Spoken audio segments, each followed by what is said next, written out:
सेवा के लिए अपने सभी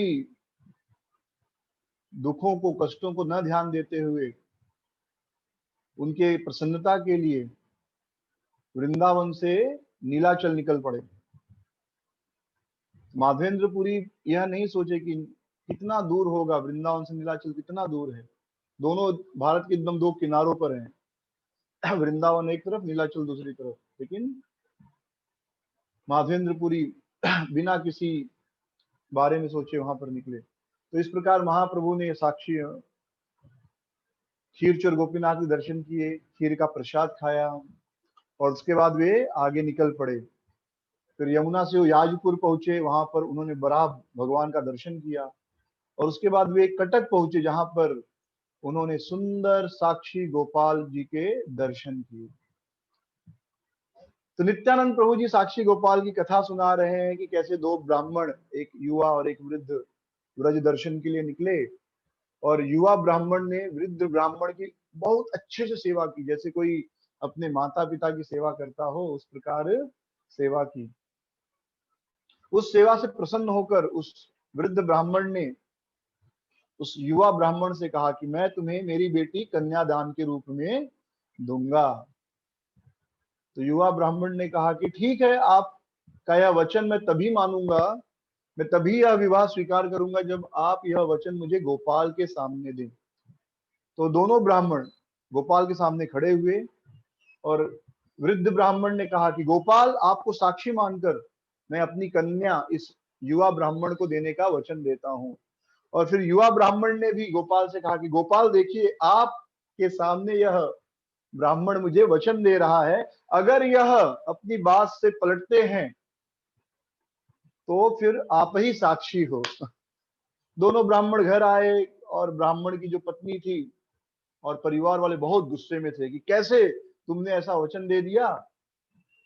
और अंत में यह तय हुआ कि जब वह युवा ब्राह्मण घर पर आएगा तो उसे हम कह देंगे कि भाई पिताजी को कुछ याद नहीं है, आप कह देना कि कुछ याद नहीं है।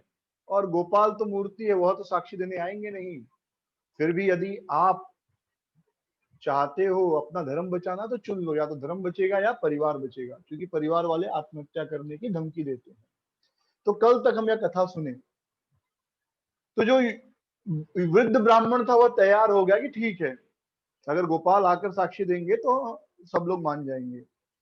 और उसने गोपाल से प्रार्थना की कि हे गोपाल, मैं आपसे प्रार्थना करता हूं कि मेरा परिवार भी रह जाए और मेरा धर्म भी रह जाए, दोनों चाहिए मुझे। मैं अपना धर्म भी गंवाना नहीं चाहता और परिवार को भी गंवाना नहीं चाहता। तो कुछ दिनों के बाद वह युवक आया उस वृद्ध ब्राह्मण के घर पर और उसने दोनों हाथ जोड़कर उस वृद्ध ब्राह्मण से प्रार्थना की कि आपने वचन दिया था, अब अपना वचन पूर्ण कीजिए।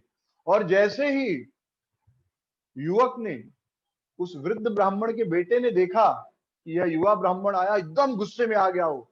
जैसे शेर अपने शिकार पर टूटता है, वैसे वह ब्राह्मण का पुत्र उस युवा ब्राह्मण पर टूटा। कहा कि चोर, तू मेरी बहन से विवाह करना चाहता है? तू है कौन? तेरी औकात क्या है?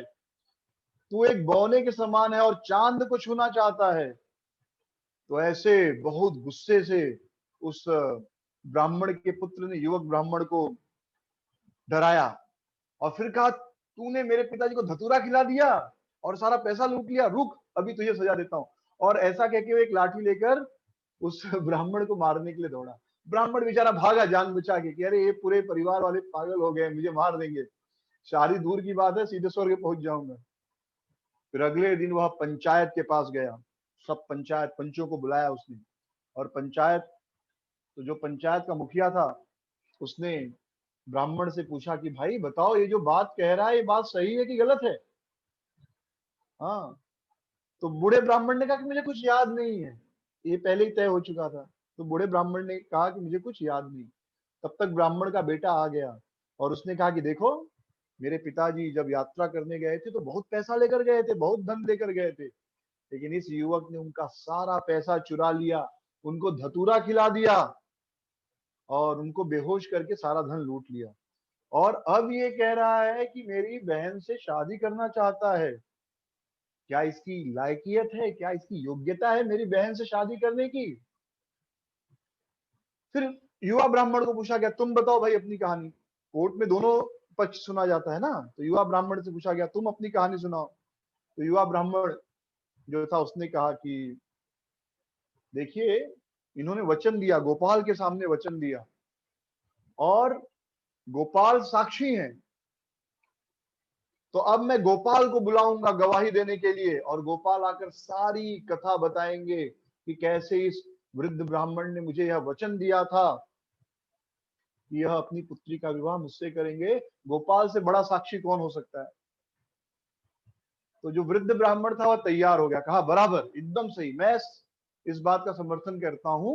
यदि गोपाल आकर साक्षी दे दे इसके पक्ष में, तो मैं मेरी बेटी का विवाह इस युवक से कर दूंगा। वो चाहते थे अपनी बेटी उस युवक को देना, क्योंकि वह युवक योग्य था। और जैसा कि कल कथा में हमने सुना, कन्यादान हमेशा अपने से योग्य व्यक्ति को करना चाहिए। कन्यादान हमेशा योग्य व्यक्ति को किया जाता है दान। जो बेटी अपनी बेटी बहन का विवाह हमेशा किसी योग्य व्यक्ति से करवाना चाहिए। तो मैं अपनी बेटी का दान इस युवा ब्राह्मण को कर दूंगा। तो ब्राह्मण तैयार क्यों हो गया, क्योंकि उसे मालूम था कि गोपाल आएंगे गवाही देने। गोपाल पर उस बूढ़े ब्राह्मण को पूर्ण विश्वास था। वो गोपाल को कोई पत्थर की मूर्ति नहीं मानता था, उसे पूरा विश्वास था कि गोपाल आएंगे गवाही देने।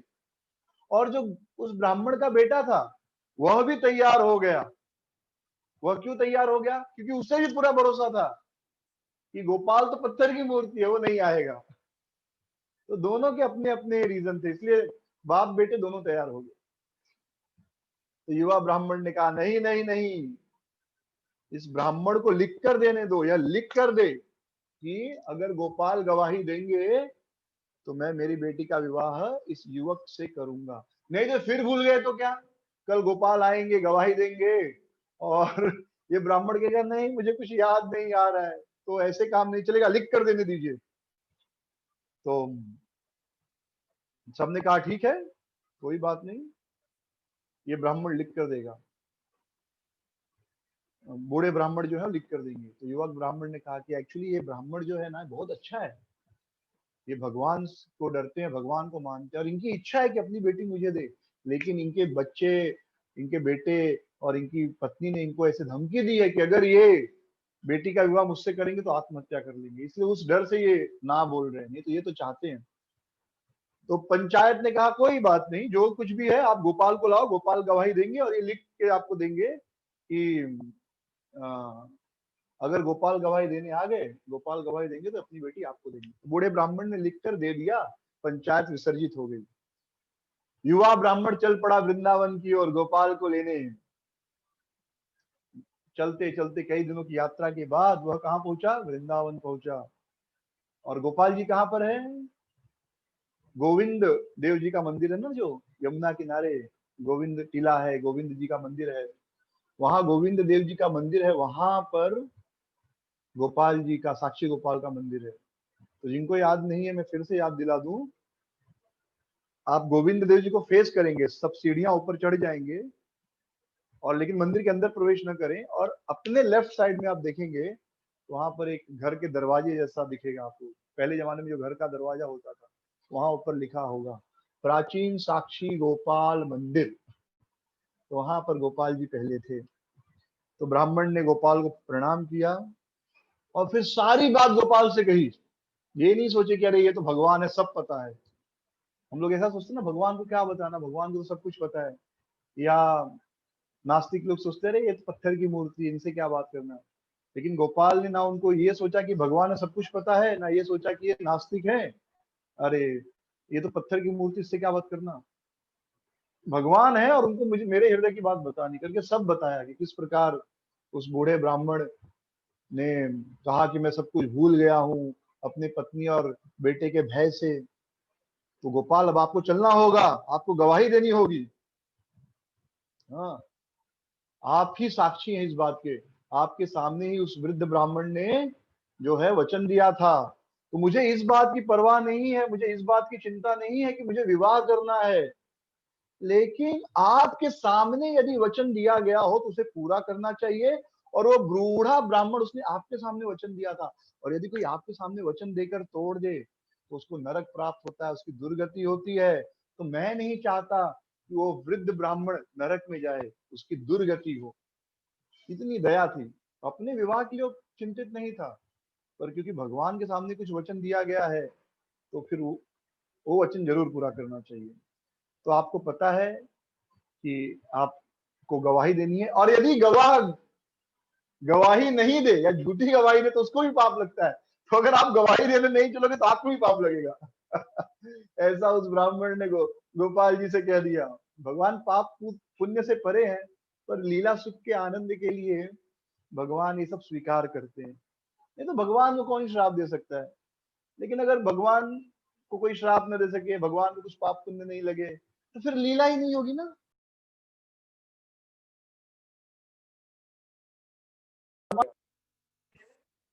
भगवान स्वीकार करते हैं। जैसे नारद जी ने श्राप दे दिया था हरि को कि जाओ, आपको भी अपनी स्त्री के विरह का दुख सहना पड़ेगा। भगवान ने स्वीकार किया उस श्राप, क्योंकि अगर वो श्राप स्वीकार नहीं करते तो फिर कहां से रामलीला होती। होती क्या, नहीं होती ना। तो भगवान पाप पुण्य से परे हैं, पर लीला का रसास्वादन करने के लिए इस प्रकार के कमियों को स्वीकार करते हैं, ताकि लीला में आनंद आए। तो गोपाल ने कहा ठीक है आप जाओ। भगवान ने कहा उस युवक से, आप वापस जाओ, पंचायत को बुलाओ, सब बुजुर्गों को बुलाओ, और फिर मुझे याद करना, और जैसे ही आप याद करोगे मैं वहां पर प्रकट हो जाऊंगा और मेरी गवाही दूंगा। मैं मूर्ति के रूप में वहां नहीं चल सकता, क्योंकि मैंने जो नियम बनाया है धर्म का, उसमें कहीं पर भी मैंने यह नहीं लिखा है कि मूर्ति बोलेगी या चलेगी या खाएगी। खाली मूर्ति का वर्णन है सेवा के लिए कि आप मूर्ति की सेवा करो, लेकिन वो मूर्ति चलेगी नहीं, बोलेगी नहीं, खाएगी नहीं, गवाही नहीं देगी, ऐसा कोई नियम नहीं है। तो मैं, भगवान ने नियम बनाया, मूर्ति पूजा का जो नियम है भगवान ने बनाया है, और ये सब नियम बनाए उसमें। तो युवक ब्राह्मण ने कहा नहीं, ऐसे तो काम नहीं चलेगा। अगर आप वहां पर चतुर्भुज विष्णु के रूप में भी प्रकट हो जाएंगे तो भी आपकी गवाही मानी नहीं जाएगी, क्योंकि गवाही आप जो साक्षी इस रूप में है, आपके इस रूप में उस वृद्ध ब्राह्मण ने मुझे वचन दिया था, तो आपका यह रूप, यही स्वरूप, यही मूर्ति जब चलकर गवाही देगी तभी गवाही मान्य होगी, बाकी कोई दूसरा रूप नहीं चलेगा। देखिए भगवान को भी लीला करनी तो भक्त को भी कितनी बुद्धि देते हैं। नहीं तो क्या विष्णु भगवान चतुर्भुज विष्णु रूप में आते तो क्या गवाही मान्य नहीं होती। लेकिन उस युवक ब्राह्मण ने भी बड़ी अच्छी बात कही कि भाई गवाही तो आपके इस रूप के सामने दी गई थी, आपके दूसरे रूप के सामने नहीं। चतुर्भुज नारायण विष्णु रूप में आओगे तो नहीं चलेगा, यही रूप चाहिए, क्योंकि इसी अर्चा विग्रह के सामने गवाही दी गई, तो आपको चलना है। भगवान ने कहा अरे मैं मूर्ति के रूप में कैसे चलूं, कभी तुमने सुना है कि प्रतिमा चलती है? ऐसा कोई नियम है क्या कि प्रतिमा चलती है, कभी सुना है? तो युवक ने कहा भगवान से ज्यादा चालाक उनके भक्त होते हैं, क्योंकि भगवान उनको इतनी बुद्धि देते हैं, अपने से ज्यादा बुद्धि दे देते हैं। तो भक्त ने कहा कि अगर प्रतिमा बोल सकती है तो प्रतिमा चल भी सकती है। अगर मूर्ति बोल सकती है तो मूर्ति चल सकती है। If a deity can talk, deity can walk also. हाँ, और आप मूर्ति थोड़े ही हैं, प्रतिमा नहीं, तुम्हें साक्षात वजेंद्र नंदन। आप प्रतिमा नहीं, आप साक्षात नंद और यशोदा के पुत्र हैं।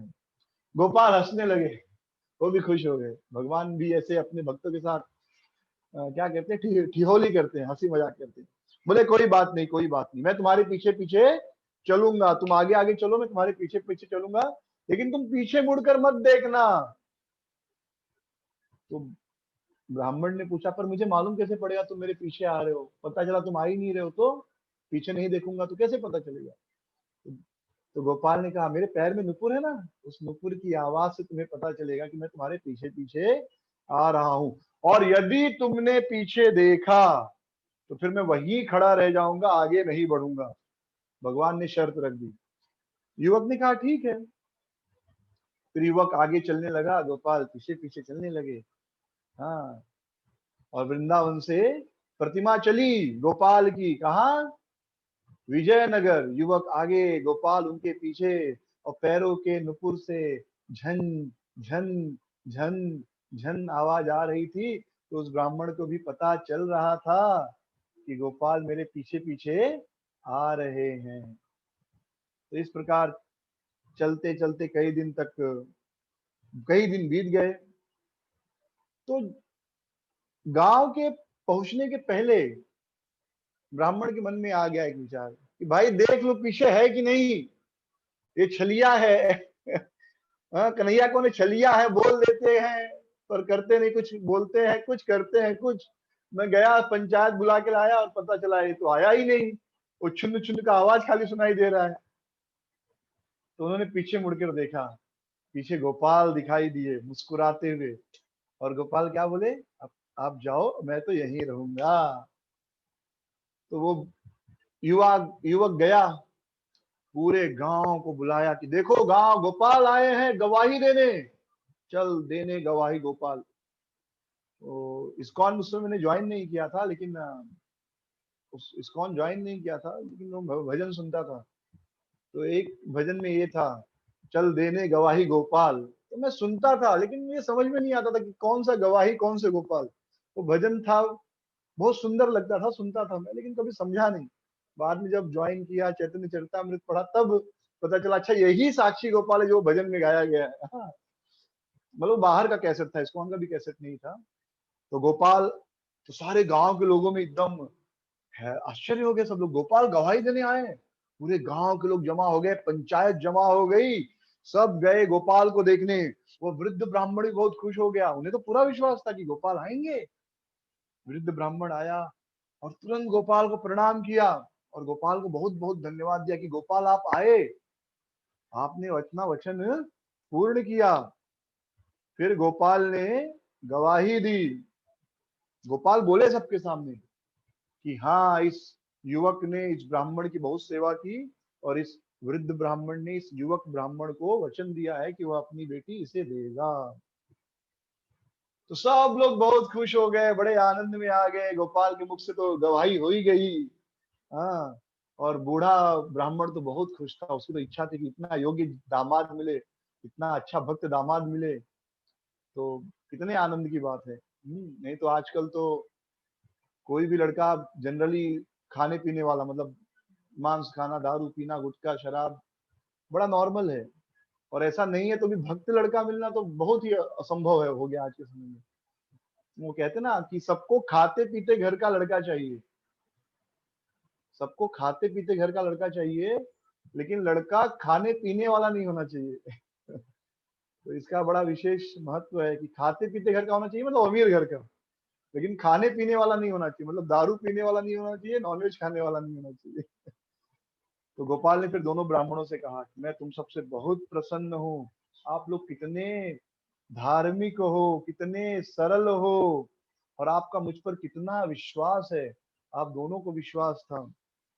और इस फिर ब्राह्मण ने उनको वरदान दिया कि आप यहीं रहो और हम आपकी सेवा कर सकें। और इसके पश्चात बहुत सुंदर तरीके से विवाह हुआ उस ब्राह्मण का। हाँ, सारे गांव वाले विवाह में सम्मिलित हुए, बड़े सुंदर तरीके से विवाह हुआ। और शायद एक विशेष विवाह था जिसमें स्वयं भगवान भी प्रकट थे। तो इसलिए वैष्णव भक्तों को आपने देखा होगा, विवाह करते हैं तो एक ऑल्टर भी बनाते हैं, जहाँ पर राधा कृष्ण या गौर निताय या जगन्नाथ बलदेव सुभद्रा भी रहते हैं, यानी वो भी हमारे विवाह में शामिल होते हैं, साक्षी बनते हैं। गोपाल वहां पर रहे, दोनों ब्राह्मण बहुत दिनों तक उनकी बड़े प्रेम से सेवा करते रहे, रोज उनका दर्शन करना, उनको प्रणाम करना। लोग दूर दूर से आते थे गोपाल के दर्शन के लिए और उनका आशीर्वाद पाते थे। तो विजयनगर के जो राजा थे, ये विजयनगर की कथा है ना, विद्यानगर, सॉरी, विद्यानगर के जो राजा थे वे भी आए और उन्होंने भी गोपाल के दर्शन किए। और जब उन्होंने गोपाल की सुंदरता देखी तो एकदम आश्चर्यचकित हो गए, और उन्होंने गोपाल का बड़ा ही सुंदर मंदिर वहां पर बनाया और बड़े विधि पूर्व तरीके से गोपाल की वहां स्थापना हुई। और इस प्रकार गोपाल का नाम क्या पड़ा, साक्षी गोपाल। तो ये कथा है विद्यानगर की। गोपाल कहां पर थे, विद्यानगर। लेकिन गोपाल विद्यानगर से कटक कैसे आए, ये भी एक बड़ा प्रश्न है।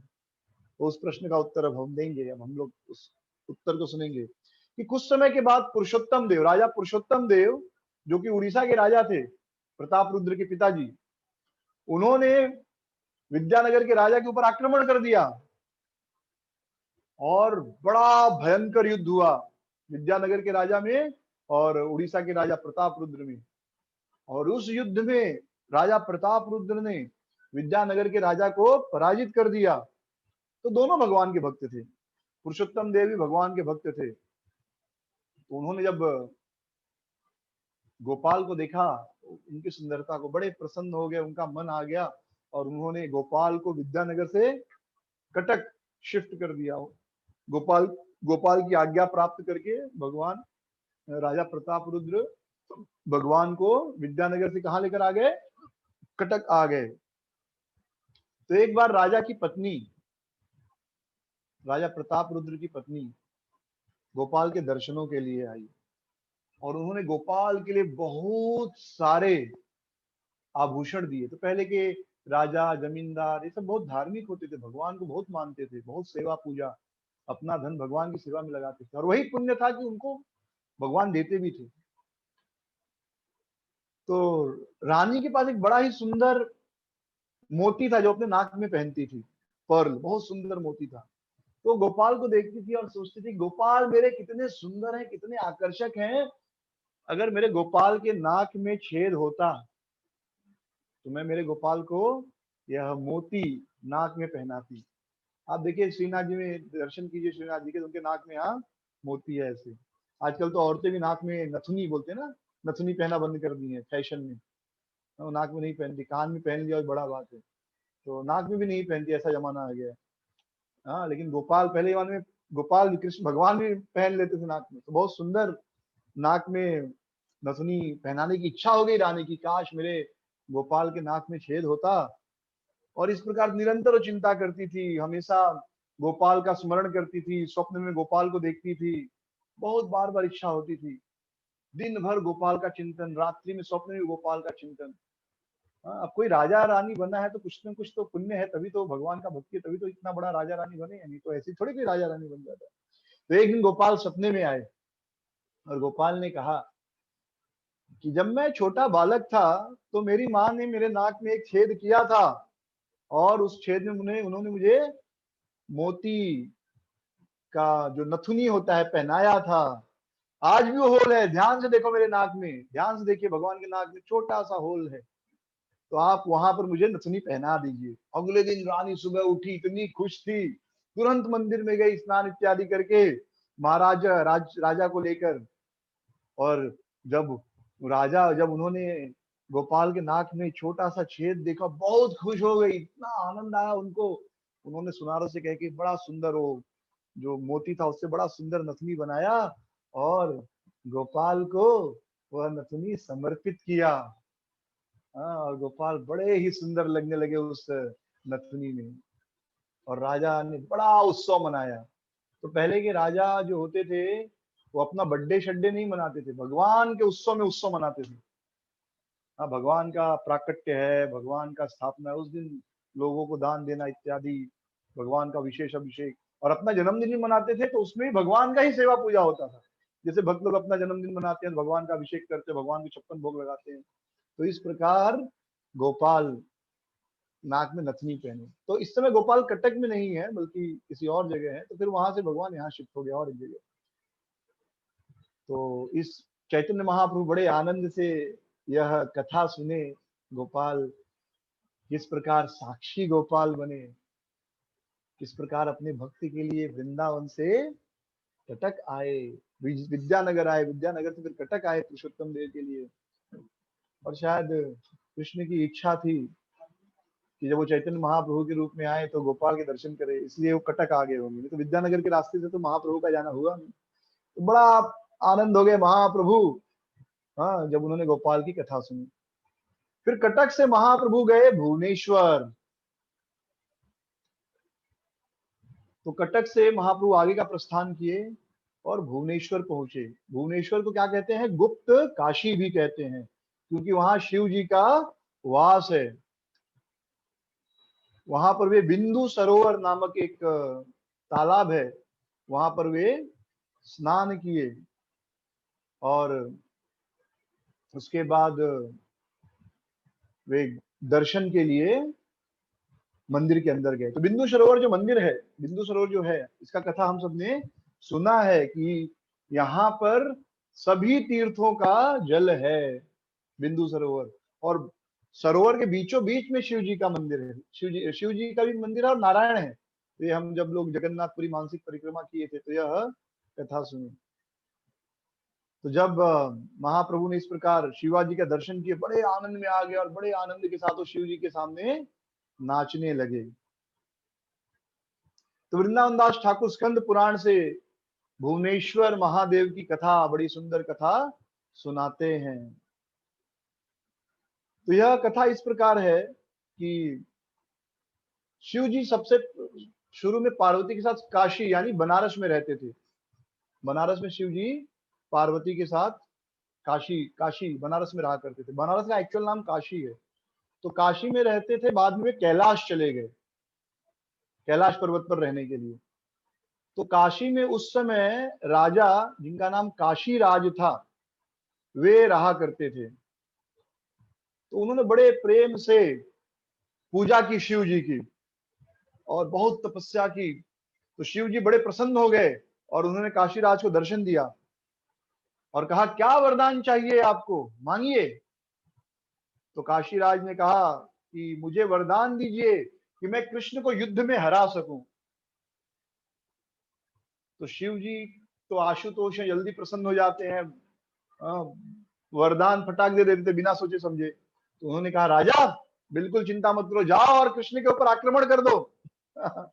मैं तुम्हारे साथ आऊंगा, देखता हूं किसे हिम्मत है जो तुम्हें हरा पाए। मेरा जो पशुपतास्त्र नामक अस्त्र वह तुम्हारे साथ रहेगा। तो राजा बड़े खुश हो गए और राजा अपनी सेना के साथ, बड़ी सेना थी उनकी, उस सेना के साथ आक्रमण कर दिए कृष्ण के ऊपर। और शिव जी और उनकी सेना राजा के पीछे थी। कृष्ण को यह पता चला कि काशी के राजा ने मुझ पर आक्रमण किया है, तो उन्होंने अपने सुदर्शन चक्र को आदेश दिया कि जाओ और पूरी सेना को नष्ट कर दो। तो सुदर्शन चक्र आया और पूरी सेना को जलाकर नष्ट कर दिया। और उसके बाद सुदर्शन चक्र ने जो काशी के राजा हैं उनके शरीर को, गले को काट दिया और उन्हें नष्ट कर दिया और पूरे काशी को जला दिया। शिव जी ने जब यह देखा कि उनके भक्त के साथ ऐसा हुआ, बड़े गुस्से हुए और उन्होंने अपना पाशुपात अस्त्र जो है छोड़ दिया कि जाओ और चक्र को नष्ट कर दो। लेकिन अब शिव जी के अस्त्र जो है वो विष्णु अस्त्र के सामने, चक्र के सामने नहीं टिक सकता। तो क्या हुआ, चक्र ने पशुपास अस्त्र को नष्ट कर दिया और उसके बाद वह चक्र अब शिव जी के पीछे भागा, शिव जी के पर आक्रमण कर दिया और शिव जी डर कर भागने लगे उस चक्र से। शिव जी डर गए कि अरे ये चक्र तो मेरी जान ले लगा, अभी मेरे भक्त को सर काटा, अब मेरा भी काटेगा। तो उनको याद आया कि जैसे दुर्वासा जी भी शिव जी के ही अंश है, तो वो भी ऐसा क्रोध करे कोई बड़ा बात नहीं है। तो सब जगह गए, कहीं उनको शरण नहीं मिली। अंत में कृष्ण के शरणों में गए और कृष्ण को प्रणाम किया, कृष्ण के प्रशंसा में गीत गाए। तब कृष्ण ने अपना सुदर्शन चक्र वापस लिया। फिर मुस्कुराते हुए लेकिन गुस्से में कृष्ण ने कहा, शिव पगला उगला गए हो क्या? हमारे भोजपुरी में किसी को बोलते हैं, कोई ऐसा कुछ करता है तो भोजपुरी में क्या बोलते हैं, पगला उगला गए हो क्या, पागल हो गए हो आप? हाँ, आप उस राजा के लिए मुझसे लड़ाई की है?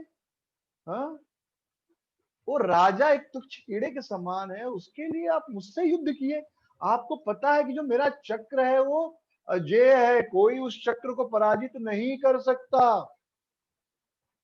पशुपात अस्त्र बाकी जितने भी अस्त्र मेरे चक्र के सामने एक कीड़े के समान है, नगण्य है। मेरा चक्र किसी को भी, किसी भी अस्त्र को नष्ट कर देता है। फिर भी तुमने मेरा अपमान किया, आज तक किसी ने ऐसा नहीं किया है। शिव जी एकदम कांपने लगे डर से और बड़े गुस्से में, एकदम भगवान कृष्ण का गुस्सा देखे तो शिव जी कांपने लगे।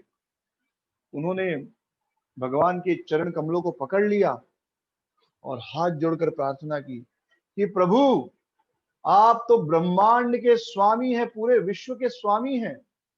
आप जिसे जैसा नचाना चाहें वह व्यक्ति वैसे नाचता है जैसे घास का तिनका होता है। जैसे हवा चलती है, जिस दिशा में चले घास का तिनका उसी दिशा में नाचता है। घास के तिनके का अपना कोई अस्तित्व नहीं होता। उसी प्रकार आप जैसा चाहते हो वैसा जीव नाचता है। आपकी माया बड़ी शक्तिशाली है। आपने मुझे वह अहंकार दिया है माया का। मैं माया रूपी अहंकार का प्रतिनिधित्व करता हूँ। मैं पूरी तरह आपके नियंत्रण में हूँ और जैसा आप चाहते हो मैं वैसा ही करता हूँ। मैं असहाय हूँ, मैं क्या कर सकता हूँ। मैं आपके चरणों की शरण लेता हूँ। कृपया मुझे क्षमा कीजिए और आशीर्वाद दीजिए कि मैं फिर से इस माया द्वारा प्रभावित नहीं होऊं। आपकी यह माया मुझे फिर से प्रभावित नहीं कर सके। अब मेरी इच्छा है कि मैं किसी अकेले स्थान पर रहूं और कुछ नहीं करूं, केवल आपका नाम कीर्तन करूं। हरे कृष्ण कृष्ण कृष्ण हरे हरे, हरे राम राम राम हरे हरे। कृपया मुझे बताइए मैं कहाँ रहूं अब। कृष्ण बहुत खुश हो गए। उन्होंने क्षमा कर दिया, अपना ही बच्चा है। क्षमा कर दिया शिव जी को और कहा कि तुम एक आम्र वन में रहो। जगन्नाथपुरी की कथा में एक आम्र वन यानी एक बड़ा आम का पेड़ था ना, एक ही पेड़ था, बहुत बड़ा था, लेकिन इसलिए उसका नाम क्या पड़ा, एक आम्र वन यानी एक आम का पेड़। तो वह जो आम्र वन है, वह स्थान वह 10 योजन में फैला है और उसका नाम है पुरुषोत्तम क्षेत्र या नीलाचल, जो समुद्र के किनारे है। तो आप देखेंगे जगन्नाथ जी का मंदिर समुद्र के किनारे है, बड़ा ही सुंदर दृश्य। और वह मेरा खुद का धाम है। मैं हमेशा नीलाचल में निवास करता हूँ और उस स्थान का विशेष महत्व है। जो मेरा नीलाचल धाम है वह शाश्वत है। प्रलय के समय भी वह डूबता नहीं। जब सारे ब्रह्मांड प्रलय के समय डूब जाते हैं, नष्ट हो जाते हैं, उस समय भी मेरा जो है एक चक्र धाम है, नीलाचल धाम है, एक आम्रवन नीलाचल धाम, वह उस समय वहां पर रहता है।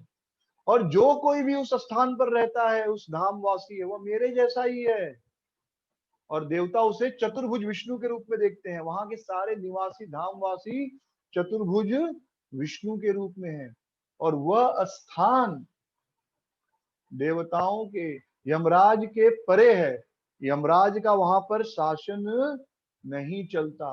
अगर किसी व्यक्ति की मृत्यु हो जाए तो यमराज उसके पाप पुण्य, जीवन मरण, इस सब का निर्णय नहीं करते। मैं स्वयं निर्णय करता हूँ कि इस जीव के साथ क्या करना है। यानी वो स्वर्ग नरक से बच जाता है। भगवान अपने बच्चे को कोई डंडा मारेगा तो इतना ही मारेगा कि सुधर भी जाए और ज्यादा चोट भी नहीं लगे। माँ बाप भी पीटते हैं बच्चों को और पुलिस भी पीटती है कभी कभी आदमी को, कि माँ बाप पीटेंगे तो इतना ऐसा मारेंगे कि बच्चे को नुकसान नहीं हो। वैसे ही यमराज जी तो फुल फ्लैश सजा देंगे क्योंकि उनका काम है। जब भगवान अपने भक्त को सजा देते हैं तो थोड़ा सा कंट्रोल, इतना कंट्रोल करके सजा देते हैं कि इसको दर्द हो लेकिन नुकसान नहीं हो, ये सुधर जाए लेकिन जो है इसके शरीर को या इसके मन को या इसकी भक्ति को हानि नहीं पहुंचे। तो यहाँ पर यह स्थान जो बड़ा ही विशेष महत्व का है, यह स्थान यमराज के क्षेत्र में नहीं आता। और यहाँ पर सोना भी बड़ा महत्वपूर्ण है। अगर कोई व्यक्ति यहाँ सो रहा है तो उसे समाधि का फल मिलता है। यानी आप खाली जगन्नाथपुरी में चले जाइए, भले दर्शन वर्शन मत कीजिए, एक कमरा भाड़े पर ले लीजिए और दिन रात सोइए, बस खाइए और सोइए, क्योंकि वहां का प्रसाद तो महाप्रसाद है। खाली प्रसाद जगन्नाथ में जो प्रसाद मिलता है आनंद बाजार में, वहां का प्रसाद खाइए और सो जाइए तो भी बहुत भक्ति का लाभ है। तो वहां पर सोना समाधि के समान है, बोलना मेरी स्तुति के समान है और चलना परिक्रमा के समान है। इतना महत्वपूर्ण है जगन्नाथपुरी। एक कदम चल रहे हैं तो आप भगवान की परिक्रमा कर रहे हैं, कुछ बोल रहे हैं तो भगवान की स्तुति कर रहे हैं। हम कहेंगे हम किसी आदमी के, समझो हम किसी हीरो की तारीफ कर रहे हैं या किसी को गाली दे रहे हैं, तो स्तुति कैसे हुई। जैसे हम किसी आदमी का तारीफ किए कि अरे ये आदमी तो बहुत सुंदर है, तो भगवान की स्तुति कैसे हुई। तो वास्तव में हमारे अंदर जो भी सुंदरता है वो तो भगवान ही देने वाले हैं। तो जब आप किसी हीरे की तारीफ करते हैं तो इनडायरेक्टली आप उस हीरे को बनाने वाले की भी तारीफ कर रहे हैं। जब आप किसी मूर्ति की तारीफ कर रहे हैं तो उस मूर्ति को बनाने वाले की भी तारीफ कर रहे हैं। जब आप किसी किताब की तारीफ कर रहे हैं तो किताब को लिखने वाले की भी तारीफ कर रहे हैं। तो इस प्रकार वहां पर भले आप किसी की तारीफ कर रहे हो, लेकिन किसी की प्रशंसा कर रहे हैं, लेकिन वास्तव में वह कृष्ण की प्रशंसा है। और एकदम सत्य है, यह एकदम सत्य है। कभी भी इस चीज का अहंकार मत कीजिए कि आप सुंदर हैं, बुद्धिमान हैं, बहुत अच्छा गाते हैं। सारा गुण कृष्ण ने दिया है। हाँ, और जिस दिन चाहेंगे ले लेंगे। तो अगर कोई आपकी तारीफ करे तो बाहर उसे धन्यवाद कह दीजिए, पर अंदर से ये मानिए कि ये मेरी तारीफ नहीं, ये कृष्ण की तारीफ है कि कृष्ण ने ही सुंदर रूप, सुंदर परिवार, सुंदर गला गाने के लिए, या धन संपत्ति, या बुद्धि, यह शरीर उन्होंने ही दिया है। जैसे लोग कहते हैं ये खाओगे ताकत आएगा, तो हम कोई सामान खाते हैं और ताकत आ जाता है, फिर हम ताकत दिखाते हैं लोगों को। लेकिन वो ताकत तो उस सामान के कारण आई जो कृष्ण ने बनाया है, और इस शरीर में आई जो कृष्ण ने बनाया है। तो उसमें आप किस चीज का अहंकार कर रहे हो? आप कहेंगे, हम कहेंगे हमारा बहुत बुद्धि है। अरे वो बुद्धि तो भगवान ने दी है, आपने तो बुद्धि बनाई नहीं। आप कहेंगे मेरे पास 100 एकड़ जमीन है, वो जमीन आपने बनाई है, कब्जा कर ली होगी बाप दादाओं ने। सारी पृथ्वी तो भगवान की है। आए, कब्जा कर लिए तो हमको बड़ा अभिमान होता है, हमने, हमारी इतनी जमीन है, हमने इतना बढ़िया घर बनाया। अरे वो घर के लिए मिट्टी सीमेंट सब तो भगवान का बनाया हुआ है। तो वहां की स्तुति भगवान की स्तुति है। वहां पे आप किसी की बुराई भी कर रहे हो, वो भी स्तुति है, क्योंकि इनडायरेक्टली वो गुण भी भगवान से आता है। जैसे आप किसी को कह रहे हो बड़ा खराब आदमी है, चोर है, लेकिन ये चोरी का जो गुण है तो भगवान के अंदर है ना। कल अभी थोड़ी देर पहले कथा सुनी ना हमने, कल खीर चोर गोपीनाथ की। तो भगवान की तारीफ कर रहे हो, माखन चोर की तारीफ कर रहे हो। आप कह दो ये आदमी तो डरपोक है, तो डरपोक है, तो ये डरपोक रण छोड़ रहा है, कृष्ण डर के भाग गए थे, रण छोड़ रहा है। ये गुण तो भगवान में है ना, रण छोड़ का। तो आप वहां पर अगर किसी और व्यक्ति का भी बुराई कर रहे हो या स्तुति प्रशंसा कर रहे हो, तो इनडायरेक्टली भगवान की स्तुति या प्रशंसा है। तो इस तरह इस वाक्य को समझना चाहिए कि वहां का वाक्य क्या है, स्तुति। वहां पर आप कुछ भी बोल रहे, स्तुति कर रहे हैं। भले किसी की आप बुराई कर रहे हो या किसी का गुणगान कर रहे हो, लेकिन आप इनडायरेक्टली आप कृष्ण की स्तुति कर रहे हैं। आप कहोगे कितना काला दिखता है आदमी, कितना बदसूरत है, लेकिन काले तो कृष्ण है। कृष्ण ही काले है ना। किसी की आप तारीफ करो सुंदर है, तो कृष्ण सुंदर है। चोर बोल बोले कैसा आदमी है, औरतों को छेड़ता है। अब कृष्ण से बड़ा कौन है? और तो स्त्रियों को छेड़ने वाला, लड़कियों को परेशान करने वाला। राइट। सो जो भी हर चीज अंततः कृष्ण से जुड़ी हुई है, अच्छा बुरा जो कुछ इस संसार में है। इसलिए धाम में अगर आप किसी की बुराई भी कर रहे हो, करना नहीं चाहिए, ठीक है। ये आपका विशेषता नहीं है, ये हमारा महानता नहीं है कि हम धाम में किसी की बुराई करें। कि हम तो बुराई कर रहे हैं और कृष्ण का गुणगान हो रहा है, बुराई नहीं करना चाहिए। लेकिन उस धाम का महत्व इतना है कि बुराई भी कर रहे हो तो भी वो स्तुति बन जाता है। तो उस धाम की शक्ति है, ना कि आपकी महानता या हमारी महानता। तो धाम में सोना, भगवान कह रहे हैं जगन्नाथपुरी में सोना भी क्या है, समाधि। वहां पर बोलना भी स्तुति है, और चलना भी किसके समान है, परिक्रमा के समान है। तो एक आम्रवन जो है वह इस, आप अभी जहां पर हो, कहां पर थे उस समय? कैलाश में। कैलाश के पूर्व में है, नॉर्थ ऑफ दिस रीजन, पूर्व के है। आप वहां चले जाइए, वहां पर बड़े आनंद से रहिए। आपका नाम होगा भुवनेश्वर। तो एक आम्रवन जो है वो नीलाचल के राइट पूर्व में है। नीलाचल के जो है, सॉरी नॉर्थ में है, उत्तर दिशा में। तो वहां पर भुवनेश्वर देव स्थापित हुए। तो भुवनेश्वर जी का जो है, भुवनेश्वर महादेव जी का दर्शन जो है चैतन्य महाप्रभु कर रहे थे, ये कथा सुन रहे थे। तो शिव जो है हाथ जोड़कर भगवान से प्रार्थना करते हैं कि प्रभु मैं आपसे प्रार्थना करता हूँ कि कृपया मुझे अपने करीब रखें। मैं बड़ा ही अहंकार से भरा हुआ हूँ। मुझे विश्वास नहीं कि अगर मैं आपसे दूर रहा तो अपने अहंकार को जीत पाऊंगा। मैं अगर आपके करीब रहूंगा तो ही इस अहंकार को जीत पाऊंगा। तो इसलिए अपने ही करीब रखे, मुझे अपने से दूर न रखे। ऐसा कह के वह रोने लगे। तो भगवान कृष्ण उनकी विनम्रता और उनका व्यवहार देखकर उनका हृदय द्रवित हो गया। महाप्रभु भगवान कृष्ण ने शिव जी को अपने गले लगा दिया और शिव से कहा कि शिव आप तो मेरे ही स्वरूप है, आप में और उन्हें कोई अंतर नहीं है। आप जहाँ रहते हो मैं भी वहीं रहता हूँ, लेकिन हर धाम में मैंने आपको स्थान दिया है। जैसे हमने जब ब्रज परिक्रमा की थी, तो हर जगह भगवान है ना शिव जी। जैसे वृंदावन में गोपेश्वर महादेव, गोवर्धन में चक्रेश्वर महादेव, मथुरा में कालेश्वर भूतेश्वर महादेव। तो ऐसे भगवान हर जगह है शिव जी, क्षेत्रपाल के रूप में। तो उसी प्रकार तुम एक ही चक्र में भुवनेश्वर महादेव के रूप में रहो। वृंदावन दास ठाकुर बताते हैं कि शिव कृष्ण को कितने प्रिय हैं। महाप्रभु अपने सभी भक्तों के साथ फिर भुवनेश्वर महादेव के दर्शन किए, उनकी पूजा किए, और फिर बहुत देर तक नाचते रहे। शिव राम गोविंद, शिव राम गोविंद, शिव राम गोविंद, शिव राम गोविंद।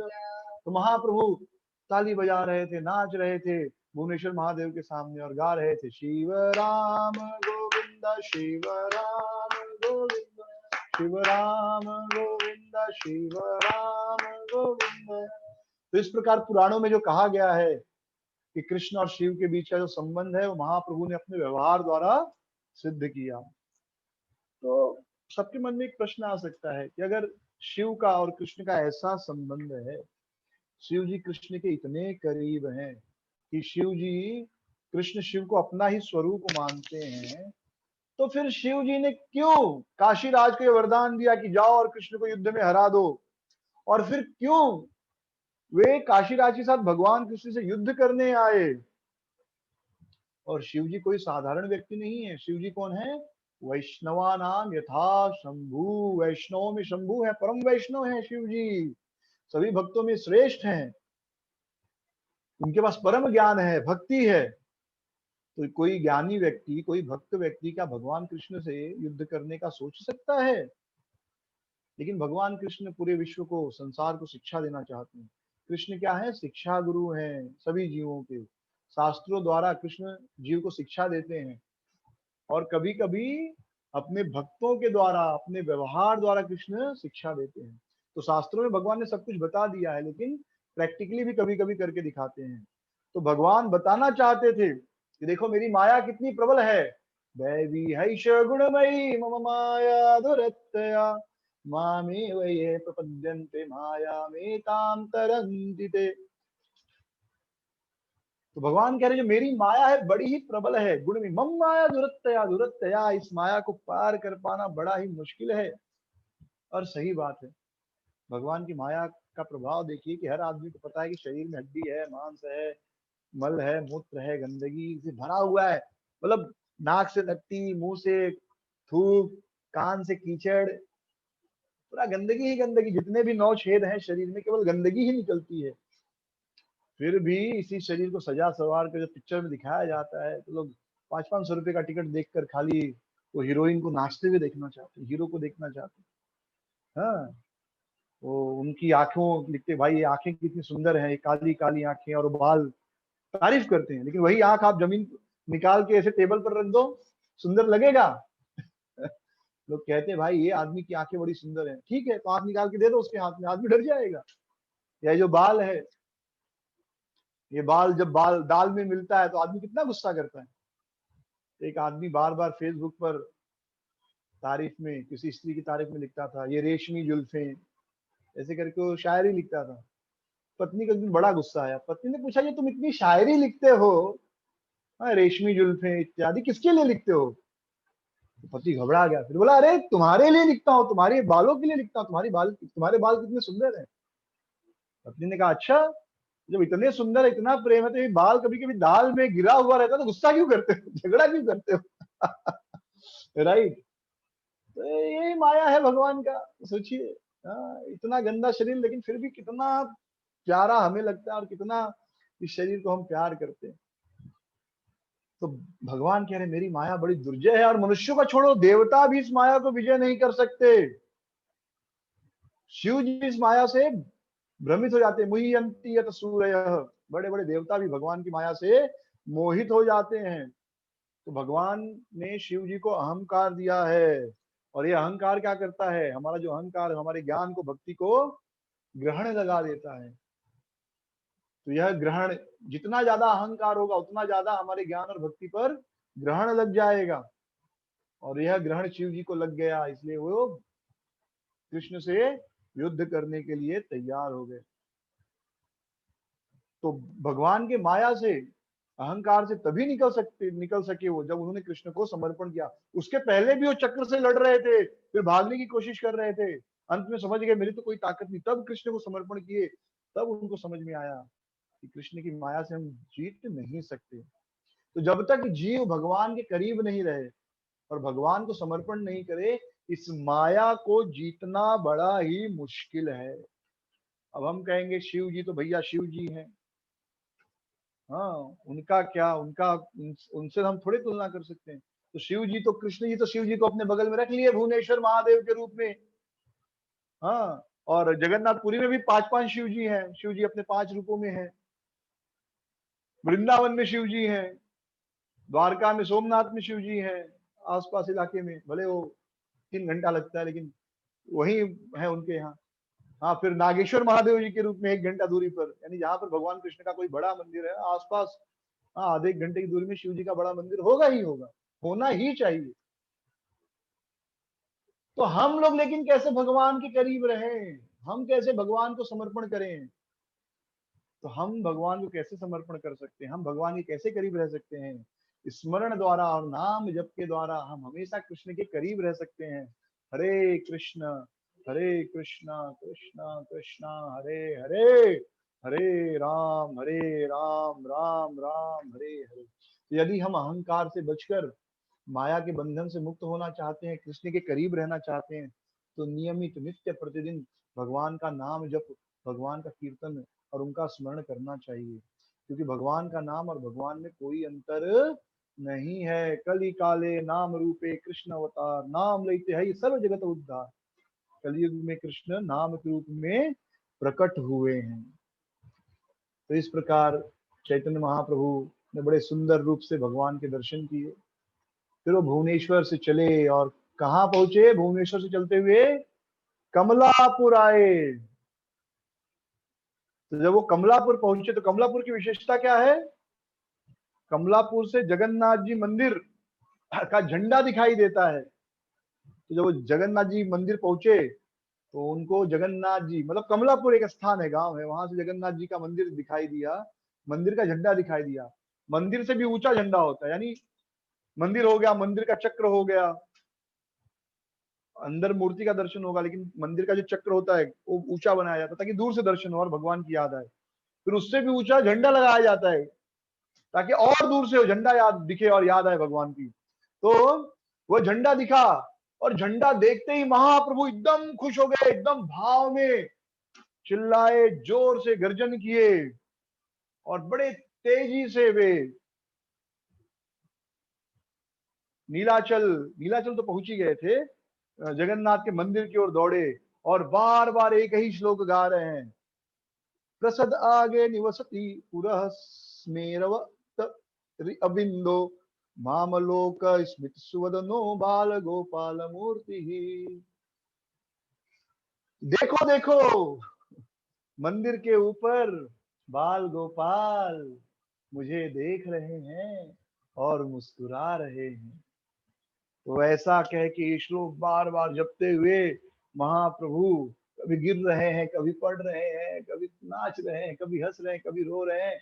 और ऐसा करते करते महाप्रभु बड़े तेजी से जगन्नाथ मंदिर की ओर दौड़े और बार बार यही यही श्लोक गा रहे थे कि देखो वह बालक टेम्पल के, मंदिर के चूड़ा पर वह बालक दिखाई दे रहा है, बाल गोपाल मुस्कुराते हुए मुझे देख रहा है।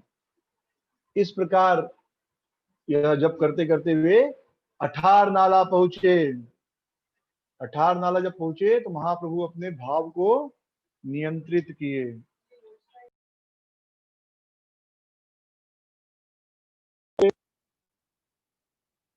देखिए, अब मैं जगन्नाथ के दर्शन के लिए जा रहा हूं, तो या तो पहले आप जगन्नाथ का दर्शन करो या मैं जगन्नाथ का दर्शन करने जाऊंगा। तो मुकुंद ने कहा कि ठीक है, आप पहले जगन्नाथ का दर्शन कर लीजिए। तो महाप्रभु ये सुनते ही एकदम तेजी से जगन्नाथ के दर्शन के लिए दौड़ पड़े। तो आज कथा को यहीं विश्राम लेंगे और कल हम महाप्रभु के साथ जगन्नाथ मंदिर में जगन्नाथ जी का दर्शन करेंगे और उनके दिव्य लीलाओं का आनंद लेंगे। हरे कृष्ण। श्रील प्रभुपाद की जय। गौर प्रेमानंदे हरि हरि बोल। हरे कृष्ण।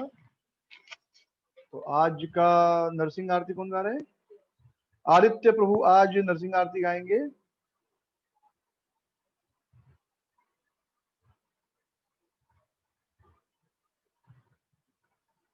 आदित्य प्रभु मैं आपको अनम्यूट मैसेज भेज रहा हूँ। आदित्य प्रभु, आदित्य आपको आया? अनम्यूट आया?